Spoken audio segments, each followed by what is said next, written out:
Kavya ma'am, छवि बिटिया भाग गई है। पूरे हवेली में नहीं मिल रही। मैं एक एक कमरा देख चुकी हूँ, बेसमेंट भी देख आई हूँ, छत पर भी मैंने नज़र दौड़ा ली है। ड्राइवर से पूछा है तो वो बोल रहा है कि वह आ चुकी हैं। पार्लर में जब मैं छवि मैम को लेने गया था तब उसको यही बोलकर भेज दिया गया था कि वह तो निकल चुकी हैं और उन्हें काफ़ी टाइम हो गया है। एक पल के लिए ऐसा महसूस हुआ जैसे वक्त थम सा गया था। मेहमानों के चेहरे एकदम बेरंग हो गए थे। हंसी मजाक की जगह सनसनी ने ले ली थी। पूरा माहौल जैसे सन्नाटे की लपेट में आ चुका था। आज उसकी शादी थी, बारात आ गई थी और इस नौकरानी की बात सुनकर सबके कदमों तले से जमीन निकल गई थी। काव्या मैम, जो अभी मुस्कुराहटों में घिरी बैठी थी, एक झटके से सीधी हुई और तेज कदमों से नौकरानी के तरफ बढ़ी। क्या बकवास कर रही हो तुम? मेरी बेटी के बारे में जुबान संभाल के बात करो। उन्होंने नौकरानी को बाजू से पकड़ लिया और आवाज़ इतनी तेज थी कि हॉल में गूंज गई। विराज साहब भी अपनी जगह से उठे। उनके चेहरे पर हैरानी और शर्मिंदगी और गुस्सा दिखाई देने लगा। उन्होंने जल्दी से अपने दामाद के पिता राज कुंद्रा साहब की तरफ देखा। राज कुंद्रा साहब, प्लीज़ घबराने की कोई बात नहीं, ज़रूर कोई गलतफहमी हुई होगी, मैं जल्दी पता करवा लेता हूँ। नौकरानी ने सही तरीके से देखा नहीं होगा। वो घबराहट के मारे अपने पत्नी की तरफ बढ़े थे। दिल दिमाग बिल्कुल काम नहीं कर रहा था। इतने मेहमानों के बीच ऐसी बात उनकी इज्जत को खाक कर सकती थी। लेकिन राज कुंद्रा साहब के चेहरे पर अजीब सा तनाव था। उन्होंने नजरें चुराई, मगर मेहमानों की आंखें सब कुछ देख रही थी। सारी खुशियां पल भर में हवा होकर रह गई थी। औरतों के आपस में कानाफूसी शुरू हो गई थी। मर्दों के उलझन भरे चेहरों पर ढेरों सवाल थे। जल्दी ही घर के सारे नौकर काम में उथल पुथल करने लगे। कोई छत की तरफ दौड़े, कोई बगीचे की तरफ दौड़ी। मेहमानों के कमरों में झांकने लगी। हर तरफ, हर कमरा, हर कोना छान मारा गया, लेकिन छवि मैडम कहीं नहीं मिल रही थी। जैसे उन्हें जमीन खा गई हो या आसमान निगल गया हो।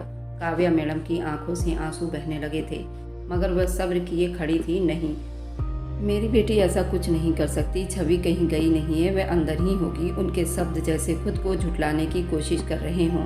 वह तो अपनी शादी से बेहद खुश थी और तसल्ली में थी। वह ऐसा कभी नहीं कर सकती थी। ऐसा वह खुद को समझाने की कोशिश कर रही थी, लेकिन दिल अंदर ही अंदर परेशान हो रहा था। उनकी बेटी एक पढ़ी लिखी ऑफिसर थी। भला ऐसे कैसे वह इतना बड़ा कदम आखिरी मौके पर उठा सकती थी? क्या उसे एक बार भी अपने माँ बाप की इज्जत का ख्याल नहीं आया? उसने एक बार भी नहीं सोचा कि अगर वह भाग गई तो उसकी छोटी बहन की जिंदगी पर कितना बुरा असर पड़ने वाला था। विराट साहब चुप्पी से अपने मोबाइल पर नंबर मिलाने लगे, मगर बार बार कॉल बंद जा रही थी। पूरी हवेली में सिर्फ अविश्वास और शर्मिंदगी और डर की गहरी लहर छा गई थी। छवि मैडम का यूं गायब हो जाना सिर्फ लड़की का फरार होना नहीं था, बल्कि एक परिवार की इज्जत का सवाल बन चुका था। पूरे परिवार में विराज साहब की बेटी का चर्चा था। छवि मैडम कोई मामूली लड़की नहीं थी, बल्कि एक पुलिस में सीनियर ऑफिसर थी। सब उसको बड़ी इज्जत देते थे। फैमिली गैदरिंग हो या फिर कोई भी फंक्शन हो, उस लड़की से हर कोई अपना रिश्ता जोड़ना चाहता था। लेकिन उसने खुद अपने लिए उस लड़के का चुनाव किया था। मगर अब जैसे सब कुछ रेत की तरह फिसल गया था। विराज साहब की इज्जत पर बुरी तरह से दाग लग गई थी। लोगों की अजीब अजीब बातें उनके कान में आ रही थी, जैसे वो बहुत मुश्किल से अपने आप को संभाल रहे थे। दिल में होले होले दर्द होना भी शुरू हो गया था। वह होंठ बंद करे, प्लीज छवि बेटा लौट आओ, क्यों अपने बाप को बदनाम कर रही हो? कुछ पल की चुप्पी थी, जैसे पूरी हवेली में भूचाल सा आ गया था। बाराती जो अभी तक अविश्वास में पड़कर बैठे हुए थे, अब धीरे धीरे वो बातें करने लगे थे और साफ शब्दों में बुरा बोलने लगे थे। शोर बढ़ता जा रहा था। सबकी नज़रें एक दूसरे से सवाल कर रही थी। कोई हैरानी से, कोई गुस्से से, कोई शर्मिंदगी से नज़रें चुरा रहा था। अचानक दुल्हन की होने वाली नंद खड़ी हुई। उनके चेहरे पर गुस्से की एक लहर दिखाई दी। आवाज़ में तूफान भरा हुआ था। ये क्या तमाशा लगा रखा है विराज अंकल? पूरी बिरादरी में हमारी नाक कटवा दी आपकी बेटी ने। हम इज्जतदार लोग हैं, ऐसी हरकतें हमारे परिवार की औरतें नहीं करती। उसकी बातों पर जहर घुला हुआ था, जैसे सारा गुस्सा एक ही बार में निकाल देना चाहती हो। कितने देर से वह चुप बैठी थी, ये सब तमाशा देख रही थी। दिल ही दिल में भगवान से प्रार्थना कर रही थी, लड़की आ जाए। उसके भाई की शादी थी। जितनी इज्जत लड़की वालों की खराब होनी थी, उतनी ही इज्जत उनकी भी खराब होती। लोग तरह तरह की बातें बनाते। उसके भाई को फिर कहीं रिश्ता नहीं मिलता। एक बदनाम दाग उसके भाई पर भी लग जाता। शादी वाले दिन ही लड़की भाग गई। इस लड़के में ही कोई कमी होगी। ये बातें सोचकर उन लोगों का दिमाग और ज़्यादा खराब हो रहा था, इसलिए वो गुस्से से बरस पड़े थे। काव्या मैडम बेबसी से उनकी तरफ देख रही थी, जबकि विराज साहब घबराकर खड़े हो गए थे। हाथ उठाकर नरमी से बात को संभालने की कोशिश की। बेटा प्लीज़ थोड़ा तसल्ली करिए, कोई गलतफहमी हुई होगी। छवि शायद पार्लर गई होगी, आखिरी वक्त में कुछ चीज़ें रह गई होंगी, हम पता करवा लेते हैं, प्लीज़ सब लोग बैठ जाएं। पार्लर वाले भी अभी ठीक तरह से नहीं बता रहे, मैं पुलिस कंप्लेन करता हूँ, आप मेरी बात समझने की कोशिश करें। वे दबे दबे शब्दों में उनको समझाने की कोशिश कर रहे थे। आखिर को उनकी भी तो बेटी थी, उनकी भी इज्जत का सवाल था। अगर उन लोगों की इज्जत खराब हो रही थी तो उनकी इज्जत पर भी कोई फूल नहीं झड़ रहे थे, लेकिन अब किसी को उनकी बात पर विश्वास नहीं हो रहा था। कुछ औरतों ने अपने बच्चों को बाजू से थाम कर खड़ा किया। आदमियों ने धीरे धीरे सर हिलाना शुरू कर दिया। पार्लर गई है, अब जब शादी होने वाली है। किसी आदमी की आवाज़ गुस्से से तेज हुई थी। ये सब बहाने हैं, साफ साफ बात करो, विराज साहब की बेटी आपकी भी बेटी है, शर्मिंदगी हमें क्यों मिले। दूसरी तरफ कुछ लोग गुस्से से बड़बड़ाते हुए उठने लगे। कुछ औरतों ने सर पर दुपट्टा ठीक किया और बच्चों को संभालते हुए जाने की तैयारी करने लगी। एक मोटी औरत ने हंसी के साथ कहा, ऐसा तमाशा पहले कभी नहीं देखा। लड़की भाग गई है शादी वाले दिन और इल्ज़ाम दिया जा रहा है पार्लर वाले को। अरे बहन, तुम्हारी बेटी का किरदार ही ठीक नहीं था, पहले बताती कि इतनी पढ़ी लिखी लड़की भी ऐसा गुल खिला सकती हैं। काव्या मैडम को देखकर वह गुस्से में बोली थी। पास खड़ी मिष्टी ने सब्र से अपनी माँ का हाथ थामा था। उसकी बहन उसकी सब कुछ थी। हर वक्त हर किसी के सामने वो बहुत ही फख्र से बताती थी कि वह छवि की बहन है, और आज उस बहन ने सबके बीच उनका जीना मुहाल कर दिया था। विराज साहब पसीने में भीग गए थे, चेहरे पर बेबसी शर्मिंदगी लिए सबको रोकने गए। प्लीज़ प्लीज़ 2 मिनट दीजिए, छवि मिल जाएगी, मेरी बात पर भरोसा करो, इस तरह बारात लेकर वापस ना जाओ, मेरी बेटी बदनाम हो जाएगी। भगवान के लिए रुक जाओ, भगवान के लिए रुक जाओ। उनका बस नहीं चल रहा था, वे बारातियों के पांव पकड़ लेते, मगर अब सब कुछ रेत की तरह फिसलते जा रहा था। बाराती किसी सूरत रुकने के मूड में नहीं थे। सब एक एक करके हवेली से जाने लगे। एक शोर, एक हंगामा, एक तूफान पीछे छोड़ गए और एक ऐसी बदनामी पीछे छोड़ गए जिसमें सिर्फ और सिर्फ बदनामी अब एक लड़की की होनी थी। विराज अपना दिल थाम कर वहीं सोफे पर ढह गए, जैसे किसी ने जमीन से बांध दिया हो। उनकी सांस उखड़ने लगी। काव्या मैडम तेजी से उनके पास आईं, पानी का गिलास थामा, मगर उनकी निगाहें कहीं खो चुकी थी। इस अफरा तफरी में नौकर दौड़ता हुआ आया, साहब जी, हमने पूरी हवेली छान ली है, छवि मैडम कहीं नहीं मिल रही। ये आवाज़ था, कानों में गर्म रेत भर दिया था, जो उन दोनों पति पत्नी के लिए बहुत परेशानी भरी थी। काव्या मैडम ने आसमान की तरफ देखते हुए अपने सर को थाम लिया। हे भगवान, ये कैसा दिन दिखाया तूने। शोर खत्म हो चुका था, मगर जो तूफान दिलों में आ चुका था वह तबाही फैलाने को तैयार था। वक्त धीरे धीरे बीत रहा था। रात के 2 बज चुके थे। पूरे आसमान पर गहरा सन्नाटा छाया हुआ था। हवेली के आंगन में अब सिर्फ हवा की चीख बाकी रह गई थी। मेहमानों का शोर, हंसी ठहाके सब खत्म हो चुका था। अब सिर्फ खाली कुर्सियां, बिखरे फूल और दिल को चीर देने वाली चुप्पी रह गई थी। हवेली के आंगन में मध्यम रोशनी जल रही थी। दीवार पर लगा घड़ियाल हर सेकंड पर चुप्पी को और ज़्यादा गहरा कर रहा था। विराज सोफे पर बैठे दोनों हाथों से अपना सर थामे, जैसे कोई बहुत बड़ा बोझ उनके कंधों पर आ गया हो। आंखों के कोने भीग चुके थे, चेहरे बेबसी का एक अजब तस्वीर बना चुकी थी। काव्या मैडम उनके साथ ही बैठी थी। चेहरे पर दुख और गुस्सा, शर्मिंदगी की मिली जुली असर झलक रही थी।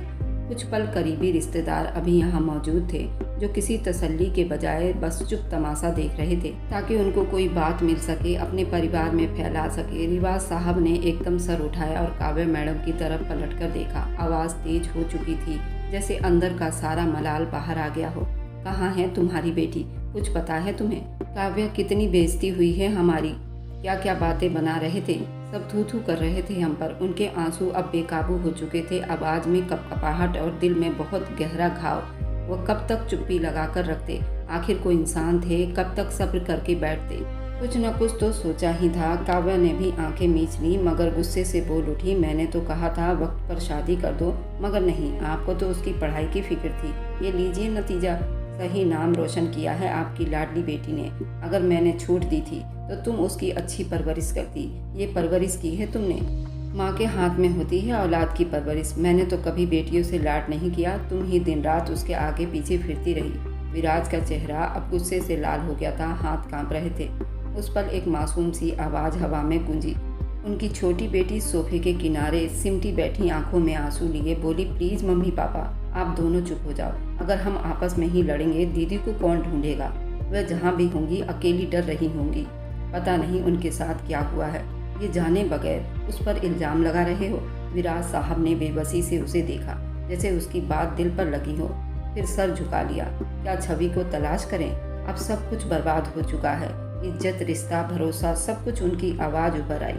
पूरे कमरे में सन्नाटा छा गया था। हर दीवार पर जैसे तमाशा बनकर उस हवेली की इज्जत खाक में मिल चुकी थी और ये गवाही लिख गई थी। सबके दिलों में बस सिसकियां उठ रही थी। दिल बोझल हो चुके थे और उम्मीद वे तो कहीं बहुत पीछे रह गई थी। लेकिन कहते हैं ना, जहाँ से उम्मीद छोड़ी जाती है वहीं से भगवान मदद के रास्ते खोल देता है। वक्त तेजी से गुजर रहा था, लेकिन छवि का कोई अता पता नहीं था। रात का चौथा पहर चल रहा था। सारी हवेली सन्नाटे में डूबी हुई थी। वक्त जैसे थम सा गया था। हर कमरा, हर दीवार दर्द में तड़प रही थी। वीरानी घर पर नाच रही थी। आंगन की मध्यम रोशनी अब थकन से चूर होने लगी थी।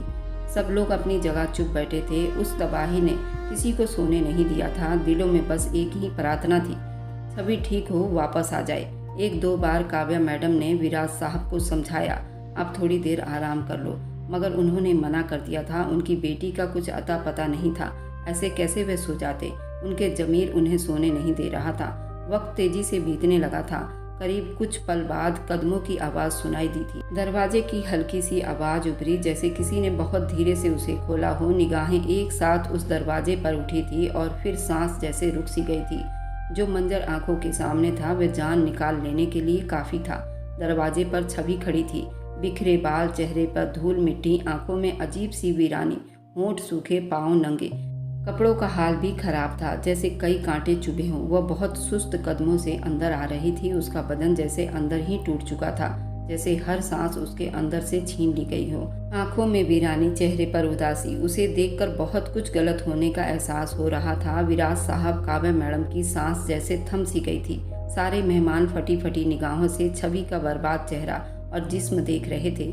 छवि, काव्या मैडम की आवाज़ कपकपाहट से निकली, जैसे उन्हें अपनी आंखों पर भरोसा ना हुआ हो। जैसे ही वे थोड़ा पास आई, काव्या मैडम तड़प कर उठी और बेटी को सीने से लगा लिया। हे भगवान, ये क्या हाल बना रखा है? कहाँ थी तुम? बोलती क्यों नहीं हो? उनकी आवाज़ में दर्द और माँ की बेबसी शामिल थी। छवि को बुरी तरह से झकझोर रही थी, मगर छवि का चेहरा बिल्कुल खाली खाली था। आंखों में आंसू नहीं, सिर्फ खालीपन था। एक ऐसा खालीपन जो सबका दिल चीर कर रख दे। उसकी चुप्पी पूरी हवेली का सुकून बर्बाद कर रही थी। क्या हुआ? तुम कहाँ चली गई थी? तुम किस हाल में हो बेटा? विराज साहब भी आगे बढ़े, आंखें नम थी। आवाज़ उभर आई, बेटा कुछ तो बोलो, बाप हूँ तुम्हारा, बताओ तुम्हारे साथ क्या हुआ है? वे लोग अपनी परेशानी भूलकर छवि में लग गए थे। आखिर उस परिवार का सबसे होनहार लड़की थी और अब उसको इस हाल में देखकर सभी का होश उड़कर रह गया था। मगर वहाँ मौजूद कुछ करीबी रिश्तेदार, जो काफ़ी देर से इस इंतजार में थे कि ज़्यादा कोई तमाशा हो, उनके चेहरे जैसे तिलमिला उठे थे। मिष्टी दौड़ती हुई बहन के सामने आई। दीदी, भगवान के लिए कुछ तो बोलिए, क्या हुआ? ये आपकी क्या हालत हो रही है? आपके साथ ये सब किसने किया? कुछ तो बताइए। वह रो रही थी, बहन का हाथ पकड़कर झकझोर रही थी, मगर सबकी निगाहें चुप थी। उनमें कोई असर दिखाई नहीं दे रहा था, ना होठों पर कोई आवाज़ थी। वह जैसे सब कुछ सुन रही हो मगर समझ नहीं पा रही थी। उसका सर अपनी माँ के कंधे से लगा था। वह बस एक खालीपन लिए सबको ताके जा रही थी। काव्या मैडम की सिसकियाँ अब तेज हो चुकी थी। किसी ने कुछ किया तुम्हारे साथ? ये सब जुल्म किसने किया? बोलो छवि, अपनी माँ को बता दो, तुम्हें भगवान की कसम है। अपनी बेटी के हाथ जोड़ रही थी, बिलक बिलक के रो रही थी, मगर छवि की चुप्पी अब सब पर भारी पड़ रही थी। हवेली में एक बार फिर सन्नाटा छा गया। सवाल बेशुमार थे, जवाब सिर्फ एक चुप्पी थी। बदन के आमने सामने घूम रही थी। विराज पीछे हटकर दीवार से टेक लगाकर बैठ गए। उनकी आंखों से आंसू बहने लगे। मेरी बेटी, मेरी इज्जत, क्या हो गया तुझे? किसी के पास अब कोई शब्द नहीं थे, सिर्फ एक सवाल था जो सबकी आंखों में था। छवि के साथ आखिर क्या हुआ था?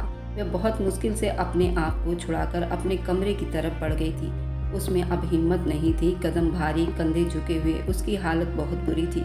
किसी ने नहीं रोका था, जबकि वहाँ खड़े रिश्तेदार जल्दी ही हरकत में आए थे।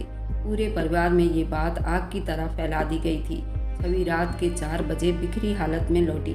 जरूर उसके साथ कुछ गलत हो चुका है और उस गलत का मतलब तो सब बहुत अच्छे तरीके से जानते थे। कमरे का दरवाजा बंद होते ही छवि के कदम खुद ब खुद बाथरूम की तरफ उठे, जैसे वह खुद को घसीट कर वहाँ ले जा रही हो। एक बोझ था जो उसके बदन को तोड़ रहा था, मगर वह अब महसूस करने से परहेज कर रही थी। उसने जिंदगी में कभी इस तरह सोचा भी नहीं था। उस पर ऐसा वक्त भी आ सकता था। जिंदगी उसने हमेशा एक नाम के साथ बिताया था।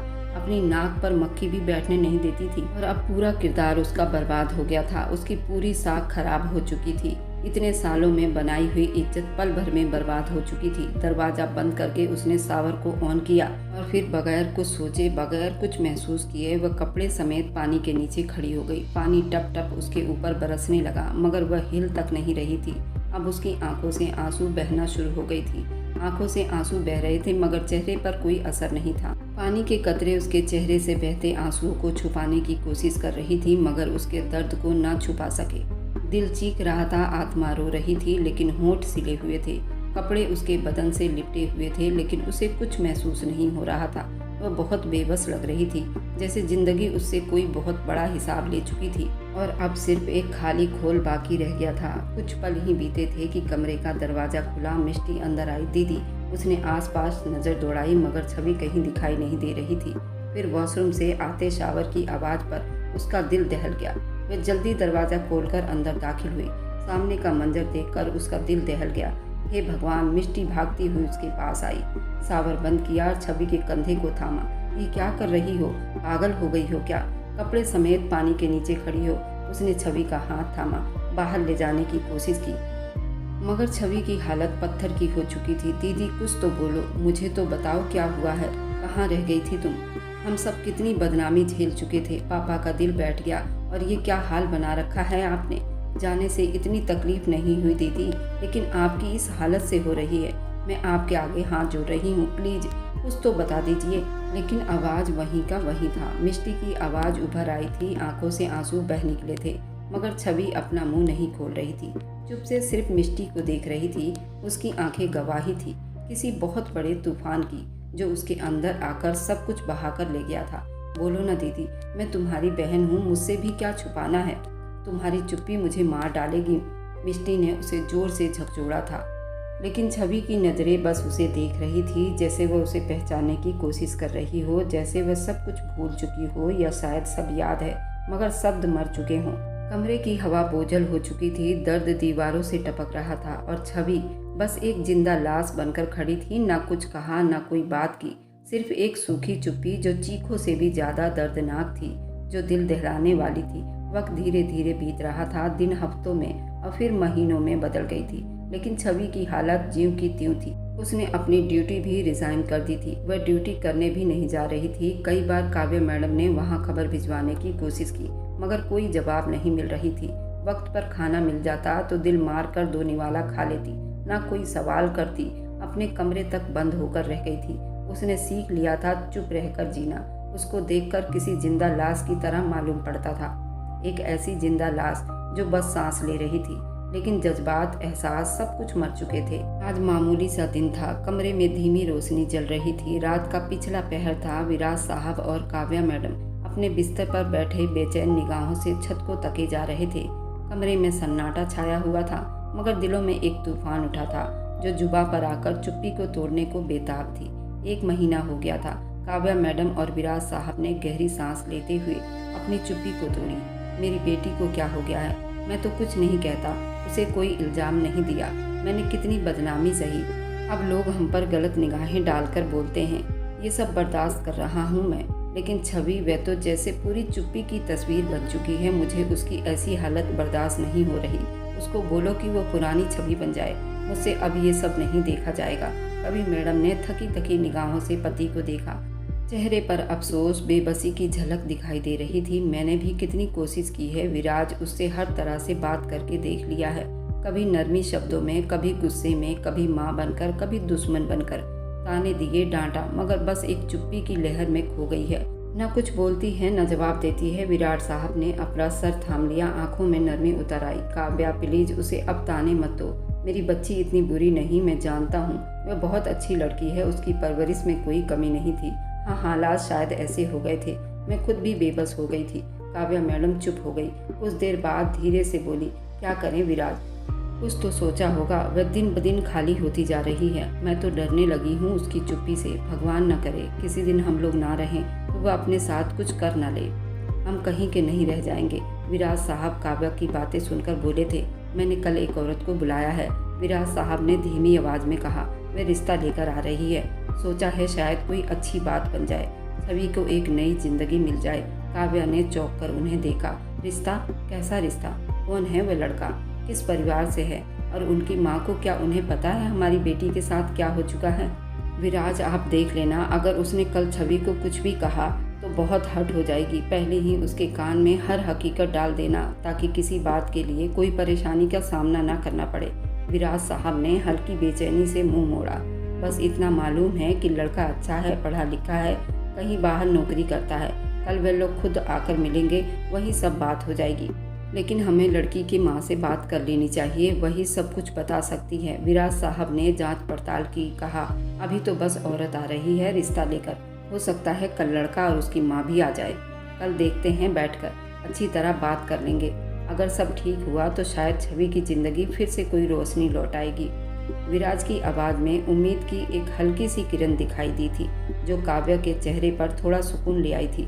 मगर दोनों के आंखों में एक सवाल अब भी जिंदा था। 1 महीने की चुप्पी आखिर किस सच को छुपाए बैठी थी? वक्त धीरे धीरे गुजर रहा था। अगली सुबह का सूरज पूरी तरह निकल चुका था। दोपहर की धूप खिड़की से अंदर झांक रही थी, मगर आंगन में एक अजीब सी ठंडक थी।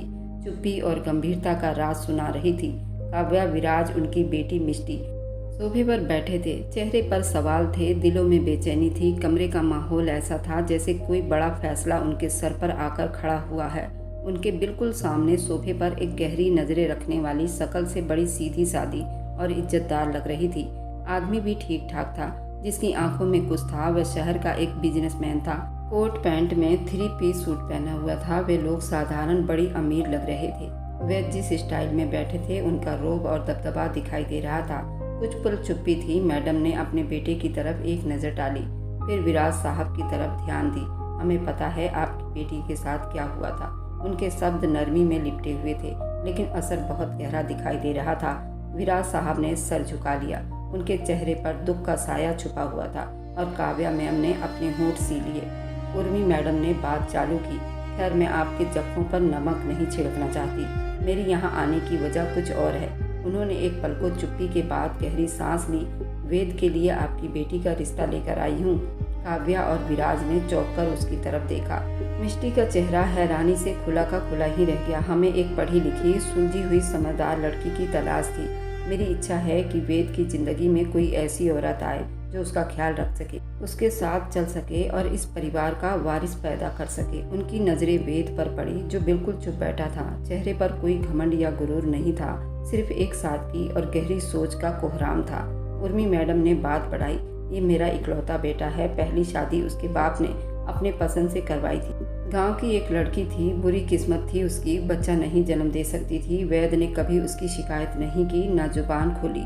मगर अब हमें अपनी खून की नस्ल को आगे बढ़ानी है। उन्होंने विराज और काव्या से बहुत गंभीरता से बात की। इसलिए हम चाहते हैं कि आपकी बेटी को अपने वेद की जिंदगी में नए जीवन साथी के रूप में स्वीकार करें। मगर वे पल भर में चुप हुई। मगर हमारी एक शर्त है। विराज साहब और काव्या दोनों के चेहरे पर एक गंभीरता सी छा गई थी। उनकी नजरें एक साथ जमीन पर टिकी हुई। कमरे में एक पल को सन्नाटा सा छा गया। सिर्फ दिलों की धड़कन बाकी रह गई।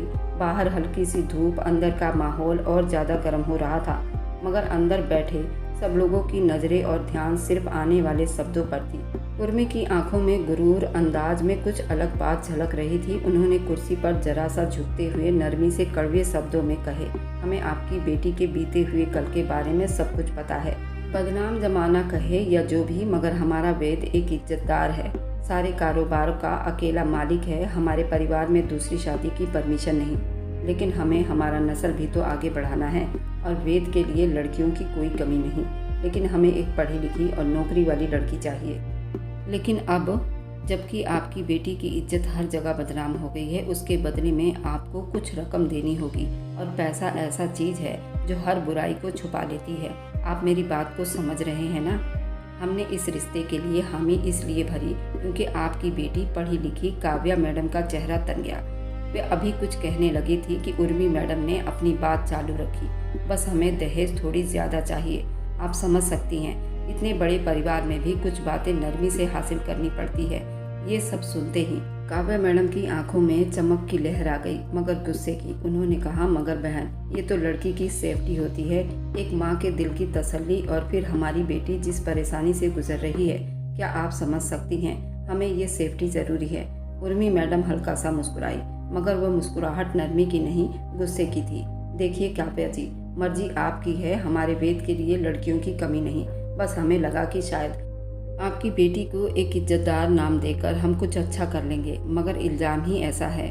उसके बदले हमें रकम चाहिए होगी, यही हमारी शर्त है।